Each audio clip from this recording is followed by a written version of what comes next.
Cool. So thank you very much, everyone, for coming to the talk with Dr. Alex Kay on his new book, Empire of Destruction. So I said this talk is organised by the British Association for Holocaust Studies, organised in association with the journal Holocaust Studies, a journal of culture and history. The BAHS brings together academics, teachers, and other educators in an effort to further knowledge and teaching of the Holocaust in the UK. It mainly provides a forum for academic discussion, ideas, advertising, conferences, calls for papers, and other considerations for the journal. Alongside the blog and the annual conference, the postgrad community this year is organising a series of events to engage the postgrads and other academics and students. In just under a month's time, our second event will be happening on the 18th of November, and we'll be hearing from James Bolgin, the head of content at Imperial War Museum, on the new Holocaust, the galleries that are opening there. And you can book that through a link in the chat that Barnabas has just put on. I'll leave Barnabas to introduce Dr. Alex Kay. Thanks, Charlie. So tonight our first event will be with Dr. Alex Kay to discuss his new book, Empire of Destruction. Dr. Alex Kay is Senior Lecturer at the Chair of Military History and Cultural History of Violence at the University of Potsdam since 2017. In 2016, he was elected as a Lifetime Fellow of the Royal Historical Society, and from 2014 to 2016, he was the Senior Academic Project Coordinator at the Institute for Contemporary History at Munich, Berlin. After completing his studies in Britain at the universities of Huddersfield and Sheffield, Dr. Kay obtained his PhD in Modern and Contemporary History in 2005 from Humboldt University in Berlin. His main research and teaching topics are focused on the history of Germany between 1870 and 1945, National Socialist policies of annihilation, and comparative genocide and mass violence. His latest book, which we're talking about today, is called Empire of Destruction, A History of Nazi Mass Killing, and it's been described as one of the first comparative, comprehensive history of Nazi mass killing. He argues that the genocide of European Jewry can thus be examined in the wider context of Nazi mass killing. Dr. Kay, it's wonderful to have you here today with us, and we're very much looking forward to a big discussion. I know Charlie and I have a lot of questions, and I'm sure that our audience here too as well. But before we get on with that, I'd just like to invite you to briefly give us an overview of what your book is and what we should know about it. Yeah, thank you very much, Barnabas, and thank you, Charlie, both of you, for the invitation to discuss my new book today, and also the very generous introduction. Yeah, this is the book for anybody in the audience who hasn't actually seen it yet. And as the subtitle suggests, A History of Nazi Mass Killing, it focuses on the victims, the perpetrators and the victims of deliberate policies of mass murder committed by Nazi Germany during the war years 1939 to 1945. And just so we're clear on the figures involved here, Nazi Germany killed approximately 13 million civilians and other non-combatants in deliberate policies of mass murder. And my main thesis with the book is that we can actually, and it makes a lot of sense, to examine the genocide of European Jewry, which accounted for almost half of these 13 million victims, alongside other programs of mass murder and other major victim groups. So that's what I do. I take the 7 largest victim groups of Nazi mass killing and examine them in one volume.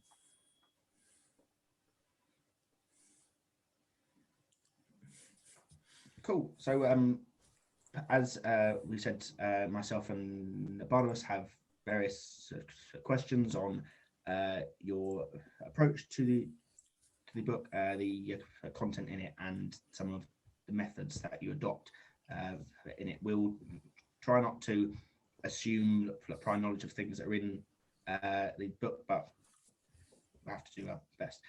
So I want to ask you first about the actual title of the book, Empire of Destruction, and its subtitle on Nazi mass killing. I think that needs to be unpacked a little further. So could you define what you mean by the term mass killing as opposed to genocide or other terms, but also the inclusion of the word empire in the title, as in, are you referring to the Reich overall or more of a colonial aspect of it? So yeah, just about the title. Yeah, thank you, Charlie. So first, the term mass killing in the subtitle. Following the sociologist Yang Su, I define mass killing as the intentional killing of a significant number of the members of any group of non-combatants as a group, and its membership is defined by the perpetrator. And my approach in the book is to employ the concept of mass killing as a means to augment and complement rather than supplant the narrower concept of genocide. But where it's deemed applicable, for example, regarding the murder of the European Jews, but also the killing campaigns against the mentally and physically disabled and Europe's Roma minority, I do still use the label of genocide in the book, but I don't attempt to force all Nazi mass killing programs into the single definitional framework of genocide, because ultimately it's not a book on comparative genocide studies. You know, that's not the framework I've chosen. Instead, it's a book about how killing campaigns were carried out against multiple victim groups across German-occupied Europe in the context of the war. So that's the background to my choice of this concept of mass killing, rather than genocide or another term. My use of the word empire is a little more implicit throughout the book than my more explicit use of mass killing. A number of historians such as Wendy Lauer, Mark Mazawa, Shelley Baranovsky, Christopher Browning have all employed this term empire in the past to describe Nazi rule in occupied Europe. And certainly German attitudes and policies towards so-called Slavic subhumans in occupied Eastern Europe in particular reflected this firm belief that they belonged to a master race. In practice, however, a comparison of Nazi Germany's treatment of Slavs with imperial German colonial violence has its limitations. For example, the concepts of development, indirect rule, and the training of local elites inherent in late European colonialism were entirely absent from Nazi rule in Eastern Europe. More fruitful, I think, and this is why I've used the word empire in the title, more fruitful, I think, is to see, sorry, somebody's microphone is on, it's very, very loud. Could we ask everybody to turn the microphones off, maybe? Is that possible? Thank you. Sorry, I wouldn't have interrupted then if it hadn't been very loud. Somebody's sorting papers. Thanks. More fruitful, I think, is to see Nazi violence as a response to the obliteration of colonial and great power aspirations in 1918. And indeed, I, for my part, highlight the First World War and the defeat and collapse of Imperial Germany as a touchstone for the Nazis. Defeating the First World War, the obliteration of German great power ambitions, the loss of colonies and substantial swathes of Reich territory, military and economic subjugation, and the tumultuous fallout of 1918 and 1919 caused what I would describe as an individual and collective trauma in German society. And it was in this situation that ethnic nationalist sentiments already present in the belated nation state were radicalized further.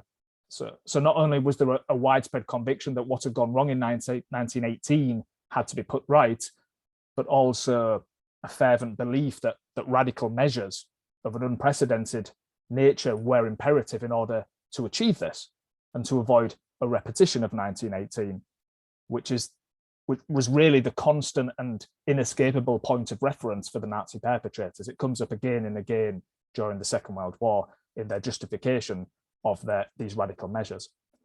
And indeed, to the point that the ends justified any and all means. And then when the next inevitable European and later global war came in 1939, the full force of Nazi revisionist violence, informed by an obsessive crusade racially and socially to purify and strengthen the German nation, and by extension, the pan-European Nazi empire, was unleashed. And genocide and mass killing became a form of warfare in their own right. So it's in this context that I use the word empire in the book's title. Thank you. To drill maybe a bit more into this context, throughout your work, you reference the memory of the First World War, but also the course of the Second World War and its impact on events that had to do with mass killings. How do you reconcile this intersection between genocide, violence, and war that really lies at the heart of your book? Thank you. Taken together, the Nazis killed a total, as I mentioned briefly in the introduction, killed a total of 13 million civilians and other non-combatants in deliberate policies of mass murder alone. And I think for all the differences in the nature of the victims, and to some extent the ways in which they were murdered, they had something fundamental in common. It's no coincidence that all 7 major Nazi killing programs took place during the war years. The commonality shared by the different victim groups is closely related to the military conflict itself. So while each of the killing programs undoubtedly possessed a racial and racist component, the logic of war was central to the rationale for targeting each and every one of the victim groups, because they were regarded by the Nazi regime in one way or another as a potential threat to Germany's ability to fight and ultimately win a war for domination in Europe. And I think this view was informed and justified, obviously, by Nazi racial thinking. So it's kind of difficult, if not impossible, to separate German wartime strategy on the one hand from Nazi genocidal racial policies on the other hand. Indeed, I would actually go so far as to argue, and I do in the book, that in the case of Nazi Germany, the German Reich, genocide itself and mass killing policies in general constituted a form of warfare. And if we look briefly at the 7 victim groups I examine in the book, just so everybody in the audience knows which victim groups we're talking about, the disabled in Germany were seen as undermining the health and vitality of the German nation in wartime, while the disabled in the occupied territories were viewed as rivals for food and accommodation. The Polish ruling classes and elites were murdered as pillars of Polish national identity, but also as potential focal points for resistance to the German occupation during the war. Where Europe's Jews are concerned, as alleged leaders and revolutionaries pulling the strings behind the scenes, Jews everywhere were believed to pose a threat to the very existence of the German people, and therefore obviously also to the German war effort.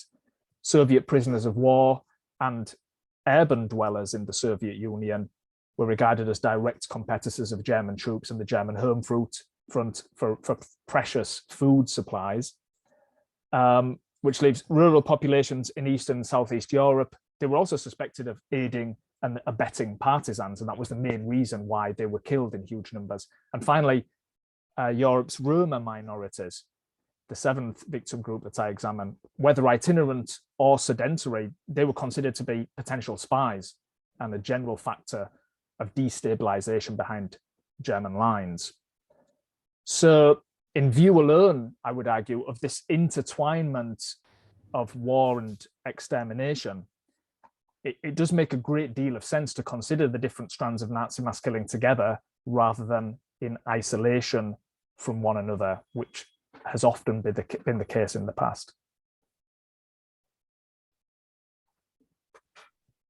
No, I definitely think you're right about this. About in the book, you do go through and the intertwining between the course of the war and the seven victim groups is very clear, that you combine both strands, I suppose, interweaving. Something that's also that I found quite explicit in the book, from the introduction through to every chapter, was that you state that the mass killing of children is a distinguishing characteristic of this period, and I think in the introduction you even say that that the fact that it's not found in the crimes of Mao and Stalin makes it a different type of event, and something that separates it.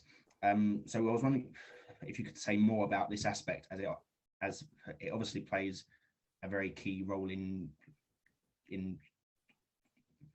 your work. I mean, even in the centerfold of the book, you have photographs, and I noticed that one of the photographs is of Richard Jenny, is it Jem, who was a 4-year-old murdered by a nurse, but after the war, actually. So I was wondering if you could say more about childhood as an aspect, I suppose. Yeah, thank you, Charlie. I'm really pleased that you've emphasized this point, because you're absolutely right that the treatment and fate of children is a prominent feature of my book, and intentionally so. Yeah, the first and last victims of Nazi mass killing were actually disabled children, the weakest and most vulnerable of all Nazi victims.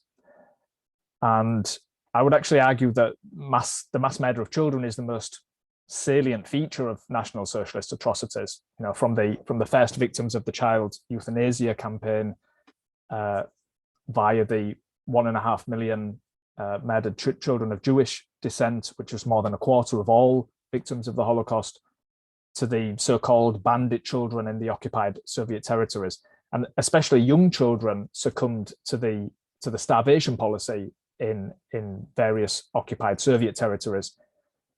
Infant mortality assumed horrendous proportions, and beyond that, numerous children were deported, compelled to carry out heavy labor, sent to camps of various types, or subjected to barbaric medical experiments. Others were stolen from their parents and given up for forced adoption. So I think the crimes committed against these defenseless victims are really a vivid illustration of the, to put it bluntly, moral degeneration of the perpetrators. The children were murdered for many of the same reasons as adults were murdered. In fact, you know, they were viewed as a racial biological threat, as rivals for food and accommodation, as potential spies and partisan supporters. And the fact that they were deemed unproductive, worthless, or a burden only kind of compounded their fate. And normally these reasons sufficed for their murder. But there was one final motivation for killing children in some cases, and that was the assumption that the children would likely avenge the death of their parents in those cases where the parents had been killed first. So there were multiple motivations for killing children. And you mentioned what I write about, like this brief comparison in the introduction of Nazi policy towards children and that of Mao or Stalin. I do think that the ruthless murder of so many children in particular is a crime without historical precedent, certainly in the 20th century. And I think this is one feature of Nazi atrocities that sets the regime apart from other 20th century regimes. In the Soviet Union under Stalin, for example, children and adolescents doubtlessly suffered multiple forms of physical and other violence, but their fate tended to be a different one namely deportation rather than murder. Hundreds of thousands of kulaks, for example, were exiled with their entire families and deported to so-called special settlements in remote areas of the Soviet Union, where they were exploited in the pursuit of what was referred to as internal colonization. Few children, by contrast, fell victim to systematic murder. So it does seem to me that there's a fundamental difference there. Finally, I think a point worth making is that over the last 2 or 3 decades, gender studies has emerged as an academic field in its own right. And as a result, and after having been effectively ignored and overlooked for so long in historical accounts, the experiences of women have become an important subject of research and analysis, and rightly so. However, scholarship has been much slower to examine the experiences of children as a distinct category within a given population. And I think there's an even greater need to do this when we're discussing the perpetration of extreme mass violence, because children, and I know I've already said this, but it's worth repeating, children are the weakest and most vulnerable members of society, and therefore those that most need our protection. Thank you. As someone doing their research on children and youth, it's nice to hear that other people recognise its importance as well. One of the main things that I found interesting is in your book is the way you present the Balkan conflict and the Soviet Union conflict, because in general, the Soviet Union has been referred to as a major war of ideologies. Yet in your book, you ascribe that title to the Balkan War instead, a comparatively unrecognized part of the war in more general history books. Why is it that you position the Balkan conflict in this way? And what do you think how do you think we can better understand the relevance that conflict has for the wider narrative? Thank you. Yeah, I actually ascribe the title War of Ideologies to both the Balkan campaign and the invasion of the Soviet Union. But what I do point out is that the Soviet campaign was not the first to be conceived as such, but in fact, the earlier Balkan campaign, absolutely.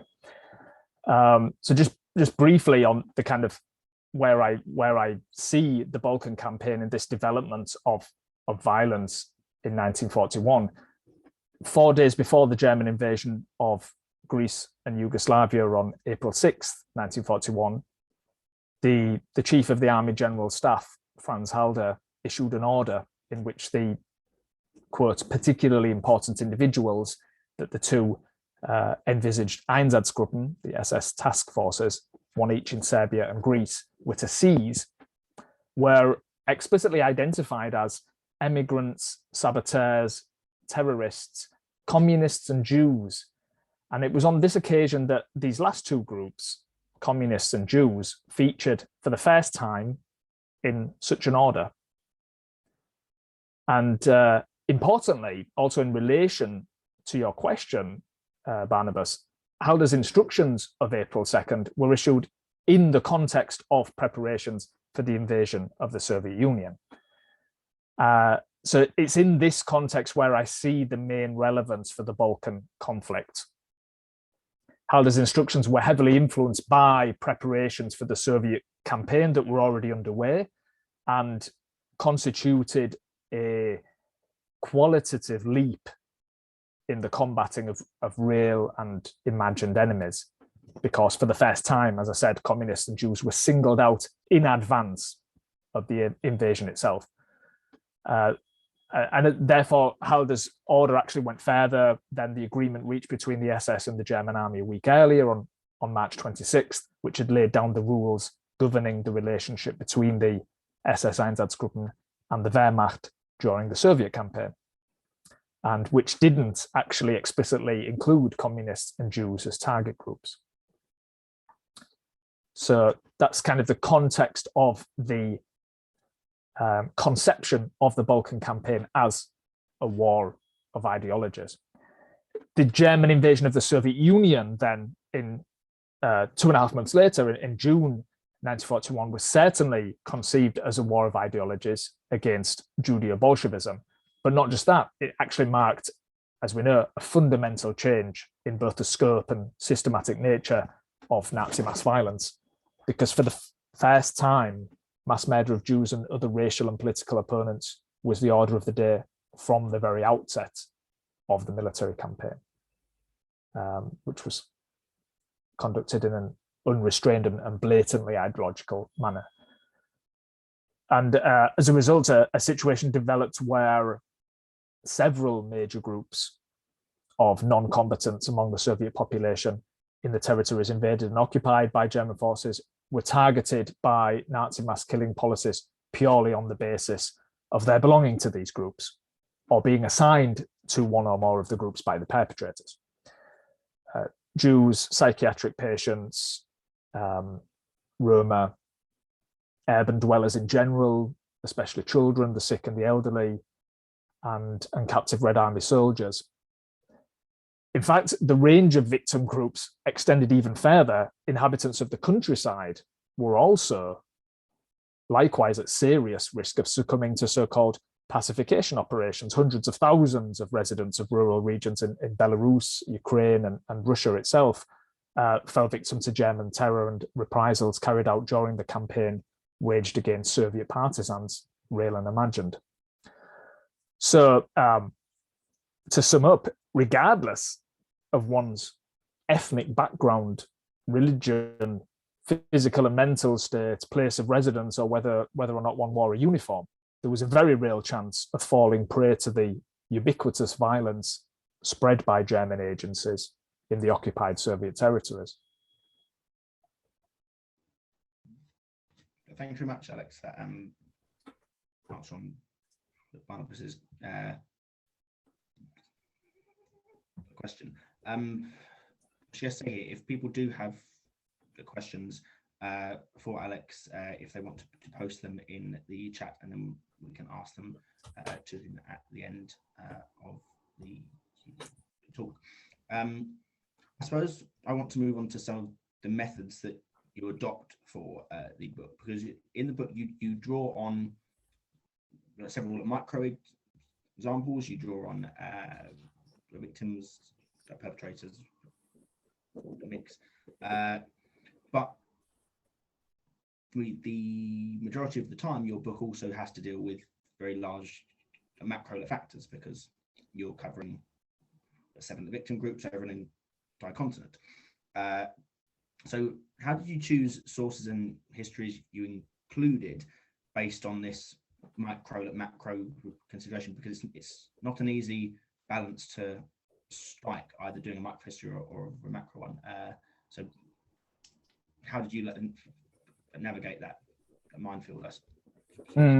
Thank you. Yeah, I think you're absolutely right, Charlie. That's it's a difficult balancing act, isn't it, to combine the kind of panoramic overview of these momentous events and not lose sight of individual fates and individual human beings. And I hope I've succeeded in doing that, at least to some extent, because I did, set out to combine these two things as well as possible.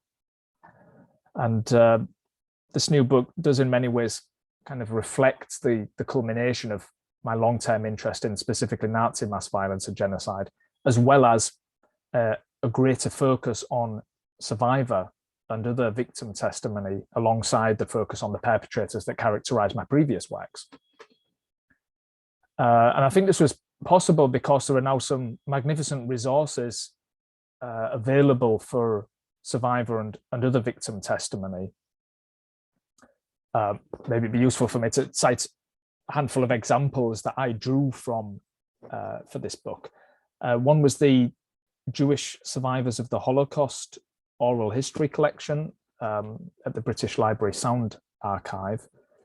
There's a smaller but very useful collection of testimonies of survivors held at the National Holocaust Centre and Museum in Laxton in Nottinghamshire. The the Chronicles of Terror testimony database at the Pilecki Institute in Warsaw was also very useful when it came to, for example, the suppression of the Warsaw Uprising, which I look at in the final chapter of my book, or the extermination of the Polish elites and ruling classes. And a more well-known collection is the Claude Lanzmann Shoah collection at the United States Holocaust Memorial Museum, which I also drew on. And one more I could mention is the German-Russian Museum in Berlin has recently acquired an extensive collection of letters by former Soviet POWs, which are quite rare. And I was able to use those letters as well.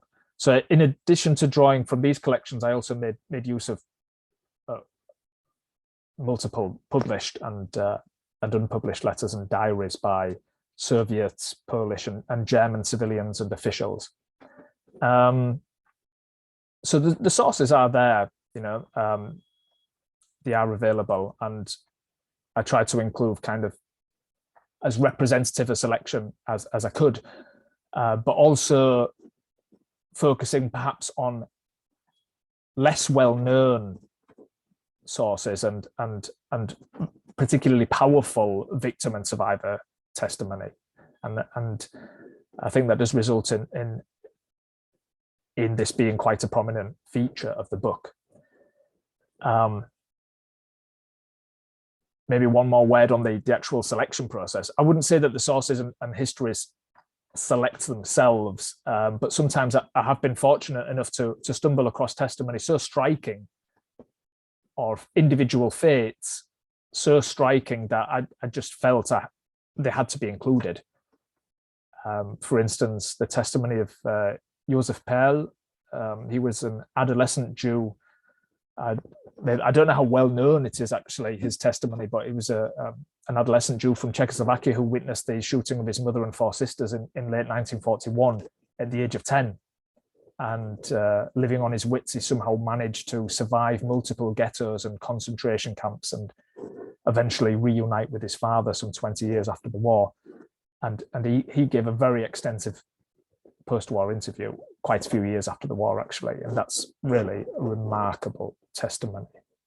Another very different type of testimony, but also very, very powerful, is the diary of Yura Ryabinkin. He was a 16-year-old Russian boy who lived with his mother and sister in the besieged city of Leningrad, and his kind of heartbreaking struggle between hunger on the one hand and conscience on the other hand pervades his uncommonly candid diary entries throughout the final months of 1941, and who sadly starved to death early the following year. So there's just two of several examples where I've really tried to illustrate the events by using the voices of the victims and survivors themselves. Thank you. So on that note, you do use a lot of these very powerful examples throughout the book, and it's clear that you've spent a lot of time in the archives reading a lot of these testimonies. What impact does doing this kind of research have on you in terms of an emotional response, and how do you cope with that when doing your research?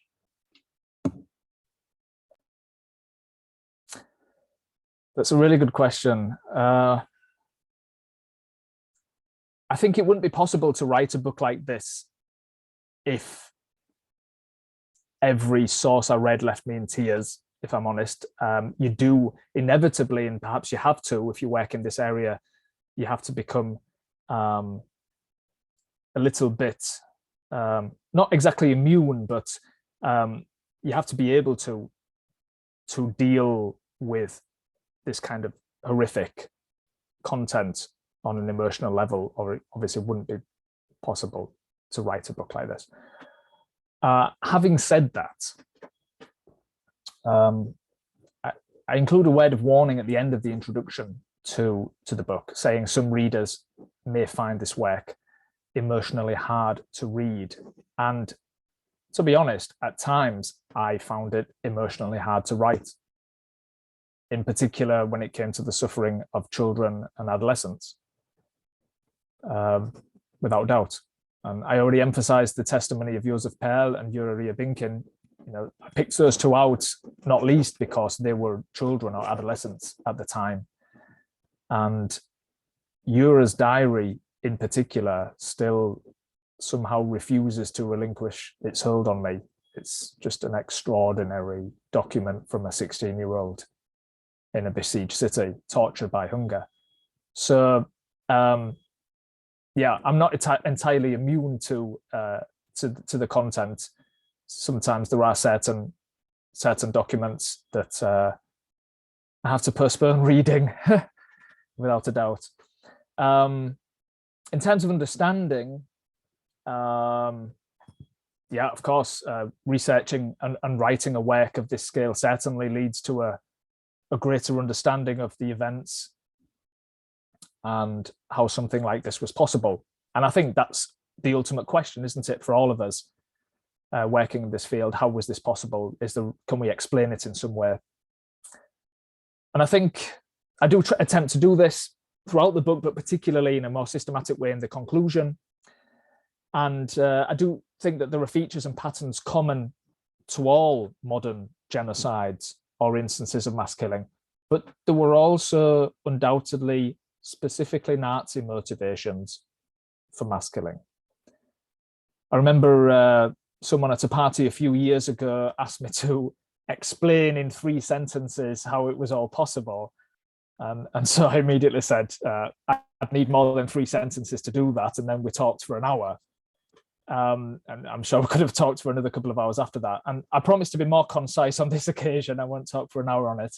But at the end of the day, there's no monocausal explanation or single explanatory model for the actions of the perpetrators. You can't really sum it up in 3 sentences or 5 sentences or whatever. The answer we seek, I think, can only be found in the interplay, the interaction of several factors converging in specific historical circumstances.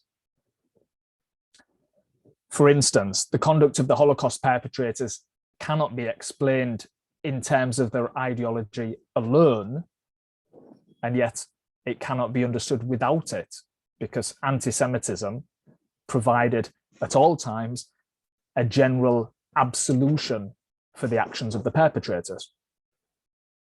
However, more than half of the victims of deliberate Nazi policies of mass murder, more than half of the human beings I examine in the book, were not Jewish.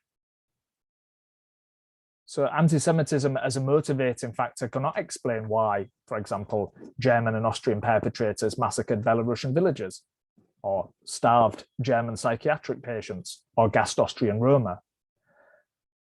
Anti-Semitism was certainly one, but and admittedly central, I would say, but only one component of Nazi ideology.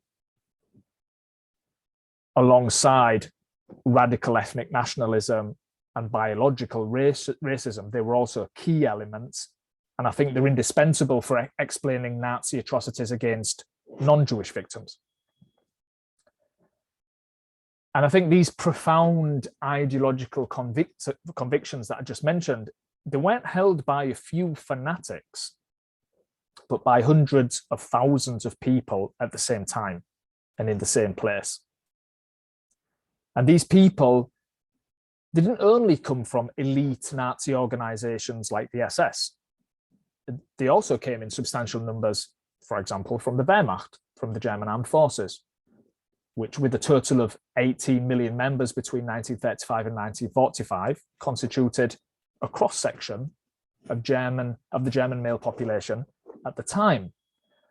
Very many perpetrators, therefore, came not from the fringes of society, but from the heart of German society. So this suggests that the prevalence of radical ideological convictions during the years in question was the result of a shared and defining historical context. And I would say that the perpetrators were less ordinary men and women, to quote the title of Christopher Browning's famous book, and more ordinary Germans during an extraordinary time in German history. So that means that arguing that there was a German predisposition for mass violence doesn't mean that the Germans were biologically predisposed to kill because they were Germans. That's not what I'm saying. What I'm saying is that these specific generations of Germans, by virtue of a certain set of circumstances and the events of the preceding decades, were particularly radicalized and therefore more inclined to pursue extreme solutions to perceived problems.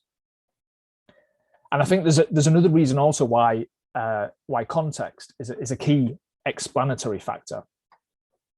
The Nazi state placed at the disposal of its followers means of violence normally beyond the reach of most people. It then authorized the use of extreme violence against several groups that had been relentlessly dehumanized and declared fair game: psychiatric patients, Jews, Slavs, Roma, and others. And then in the context of the war, these groups no longer enjoyed any legal protection and they could be killed with impunity. So the Nazi regime created a framework that allowed its followers, under the cover of war, to commit acts that would have been scarcely imaginable in other circumstances. And I think only in this way can we explain how it was possible for hundreds of thousands of murderers, because that's what we're talking about here, hundreds of thousands of murderers, to settle back into normal civilian life after the war and reintegrate into German society as school teachers, bank managers, physicians, town mayors, or salesmen. You know, they didn't carry on killing after the war. So during the Nazi period in general, and the war in particular, conduct once considered wrong and unlawful now seemed right and justified. It wasn't only permitted, but in fact desired, and therefore legitimate, or at least legitimated. And then when the war ended, and that's the Nazi era with it, this behavior was again deemed wrong and unlawful. So to conclude, and I know I've rambled on a little bit, but obviously it's a kind of a key and very complex question. I would say that the unity of and three-way interplay between the shared national trauma of 1918, ideological radicalization, both of which I also mentioned earlier, I think when I was talking about empire, and sanctioning from above the creation of this framework.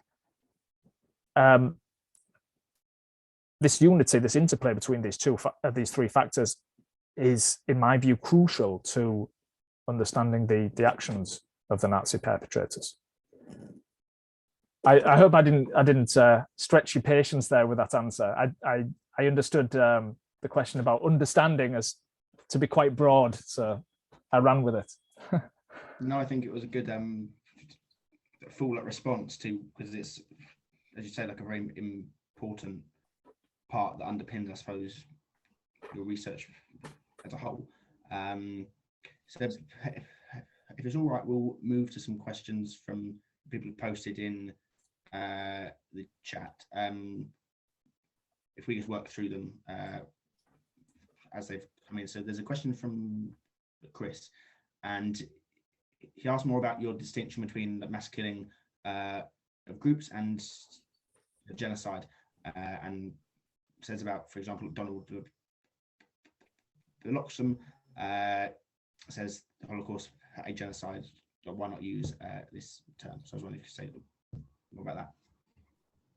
Yeah. Hi, Chris. Thank you for your question. The distinction I make there is that I regard genocide as a very concrete and specific form of mass atrocity or mass violence, namely where the perpetrators have the intention of destroying the biological foundations, so the ability to live of a group in its entirety. Now, we certainly see that with the Nazis, as I mentioned earlier, and as is widely accepted, with the murder of the European Jews. I would also argue that we see genocide with regard to the murder of the mentally and physically disabled, and also Europe's Roma minorities. However, I'm not sure we can argue that the extermination of Soviet POWs, although they were the second largest victim group of the Nazis, was necessarily a genocide. I don't know if we can argue that the elimination of the Polish intelligentsia was necessarily a genocide, because I don't think the intention was to wipe out these groups in their entirety so that these groups cease to exist biologically. So that's how I would differentiate between genocide and other types of mass violence or mass atrocity. And I think it's precisely, well, I guess I had two reasons for not subtitling this book, A History of Nazi Genocide. Firstly, because I wanted to open up the analysis to include victim groups where their annihilation is not necessarily accepted as genocide, like the two groups I just mentioned. And therefore provide a kind of broader analytical framework for my book. And secondly, I didn't really want to get into the debates about what exactly is genocide, which abound in comparative genocide studies. And there is a time and a place for that. And I teach on genocide, and I'm actually under contract to write a book on genocide. And I will definitely give my opinion in that book as I do in the classroom. But this is not a book about comparative genocide studies. This is a book specifically about Nazi mass killing policies, some of which are genocide, but they weren't all necessarily genocide. And that's why I feel, for these reasons, it's more appropriate to examine them in the framework of mass killing, which is a less contentious, a less politically loaded concept than genocide. Thank you. We've got another question in the chat here from Ian Jaff, who asks about the colonial lens and that sort of influence on your work, saying that he understands the idea of placing the Holocaust within the idea of Nazi Germany's idea of colonial expansion when in certain areas of Europe, but asks, how does that theory hold up or stand up, or does it not, when it comes to other parts of Europe? So, for example, Hungarian Jews being deported from a Nazi client state, or essentially a Nazi client state, or Jews in France, Belgium, and the Netherlands who were taken to other parts of Europe to be killed. Thank you.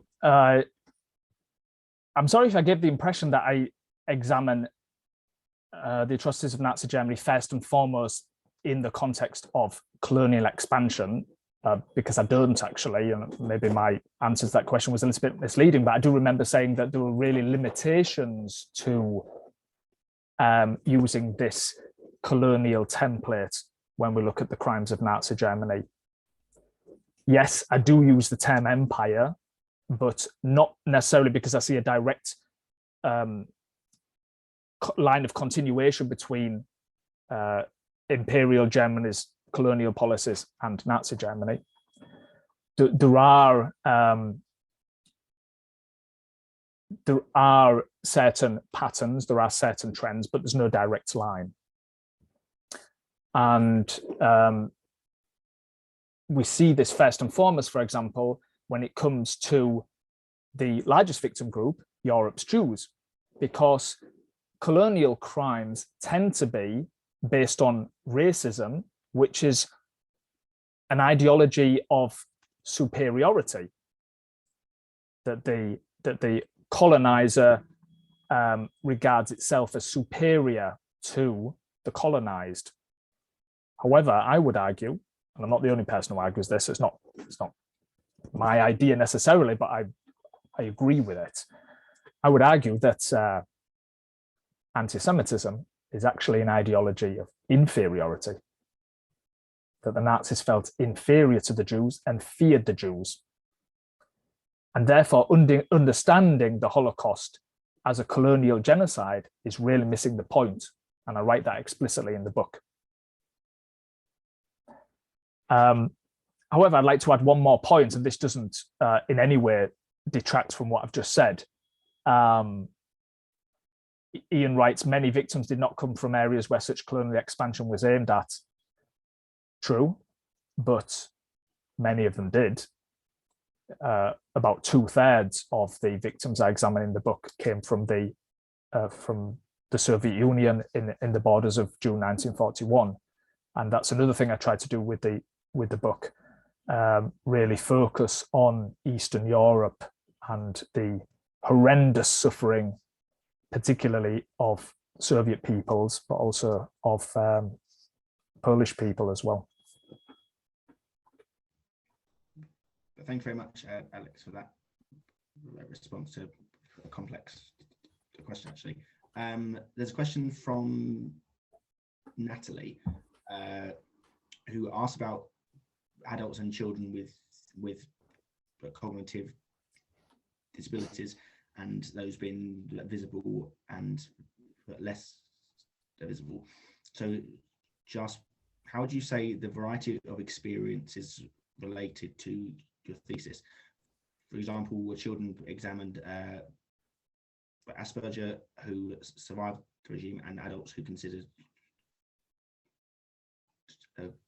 work shy would be labelled as asocial? Yeah, thank you. I would say that there were, alongside the racial biological considerations, which were the dominant considerations when it came to the murder of the mentally and physically disabled, there were also other considerations, such as the ability of a given person to carry out work.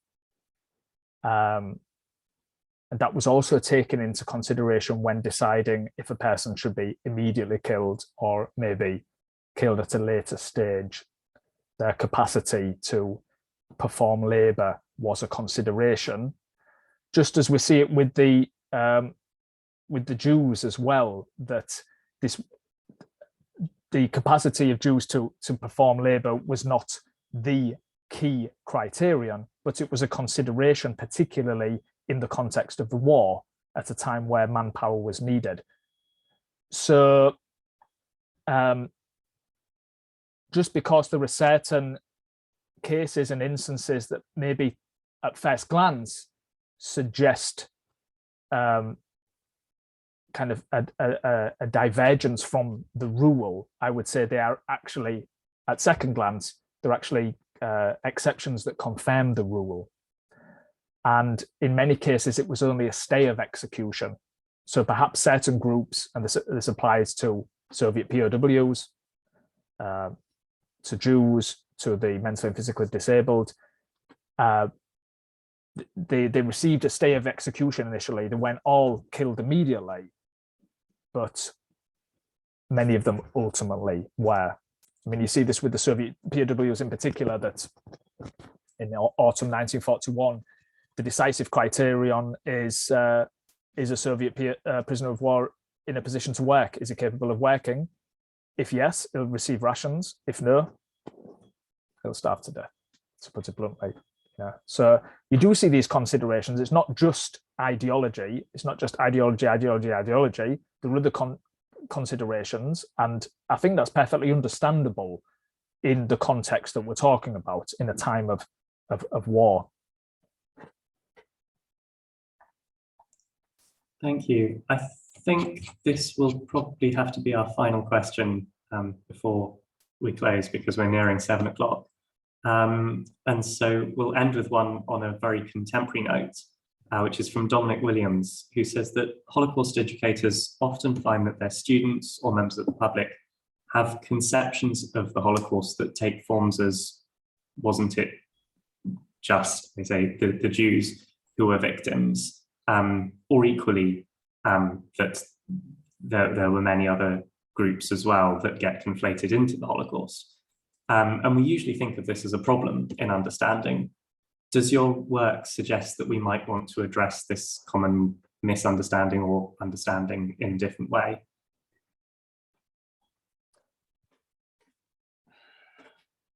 No, I would argue that there's not necessarily a contradiction between arguing, as I do, that the Holocaust was an unprecedented phenomenon, not least in its comprehensive and systematic nature, and regarding it simultaneously as one part of a wider process of demographic reconstruction and racial purification pursued by the Nazi regime. So I'm not trying to detract from the enormity, the systematic nature, the comprehensive nature of the Holocaust in any way whatsoever. And I think anybody who reads my book, it's very, very clear, yeah, that I describe the Holocaust as an unprecedented phenomenon, and I stand by that. And I devote several chapters entirely to the Holocaust in my book. My argument is more that we can actually benefit a great deal in terms of our understanding by accepting the fact that the Nazis also targeted multiple other groups in huge numbers. More than 3 million Soviet prisoners of war were murdered, yeah, for example. We need to be able to explain this as well. There are multiple books on the Holocaust in English, and that's great, that's absolutely right. I wouldn't question that for a moment. There's not one single book in English on the fate of Soviet prisoners of war, although more than 3 million of them died in German captivity.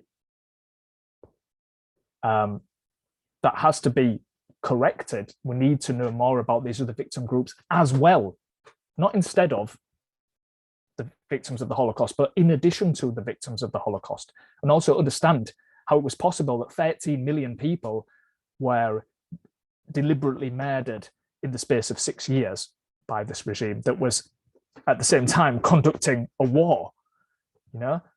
And I think it's really of great benefit for our understanding of these events if we can examine all of these victims in one single context without detracting from the unprecedented status of the Holocaust. I hope I've answered the question. Very much, thank you.